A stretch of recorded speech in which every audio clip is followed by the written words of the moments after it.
మనం చూస్తున్నాము కళ్యాణ్ గారు 50 లక్షలు డబ్బులు ఇచ్చారు అంటే కాశ్మీర్లో జరిగిన ఇన్సిడెంట్. సో ఎలా అనిపించిందండి? చాలా మంచి పని చేశారండి. పవన్ కళ్యాణ్ గారు వాళ్ళకి 50 లక్షలు ఇవ్వటం, పాపం వాళ్ళ దాడిలో చనిపోవటం, కుటుంబాన్ని ఈరోజు పవన్ కళ్యాణ్ గారు ఆదుకోవడం చాలా మంచి పని. పవన్ కళ్యాణ్ గారు ఎప్పుడు హెల్పింగ్ నేచర్ ఉన్న వ్యక్తి. చాలా మంచి పని చేశారు.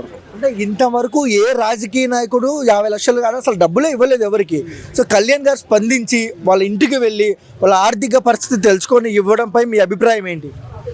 పవన్ కళ్యాణ్ గారు ఒక రాజకీయ నాయకుడిగా చూడకూడదండి. ఆయన ఒక మంచి మనసున్న వ్యక్తి. ముందు రాజకీయ నాయకుడిగా కాకుండా ఒక మంచి మనసున్న వ్యక్తి, ఏదైనా స్పందించే వ్యక్తి. ఆయన ఒక సనాతన ధర్మాన్ని నమ్మిన వ్యక్తి. ఆ ఇన్సిడెంట్ చూసి ఆయన చాలా దిగ్భ్రాంతికి గురయ్యారు. అదిగాక ఈరోజు అక్కడ రాష్ట్ర డిప్యూటీ సీఎం హోదాలో ఉన్నారు. అందుకని అతను వెంటనే స్పందించడం, స్పాట్లోనే ఆయన మనసుకు అనిపించిన 50 లక్షలు ఇవ్వాలి ఈ కుటుంబానికి అని ఇవ్వడం జరిగింది. ఓకే.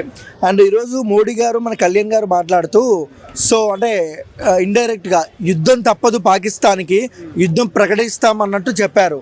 సో ఎలా అనిపిస్తుంది? మోడీ గారు ఏ డెసిషన్ తీసుకున్నా ఆయన వెనక దేశ ప్రజలందరూ ఉంటారు.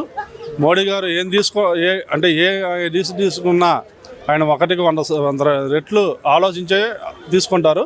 ఈరోజు అందుకనే భారతదేశ ప్రధానిగా ఎవరికీ లేని ఛాన్సులు, అంటే మూడవసారి భారత ప్రధానిగా నరేంద్ర మోడీ గారిని ఎన్నుకున్నారంటే ఆయన ఒక సమర్థవంతమైన నాయకుడు కాబట్టి ఈరోజు దేశానికి నరేంద్ర మోడీ గారి ప్రధానమంత్రి అయితేనే దేశం సుపరిపాలనగా రక్షణగా ఉండిద్దని ప్రజలందరూ భావిస్తున్నారు. 150 కోట్ల మంది భారతీయులంతా నరేంద్ర మోడీ గారి వెనకాలే ఉంటారు. ఆయన ఏ డెసిషన్ తీసుకున్నా, యుద్ధం చేసినా చేయకపోయినా ఆయన వెంటే ఉంటారు.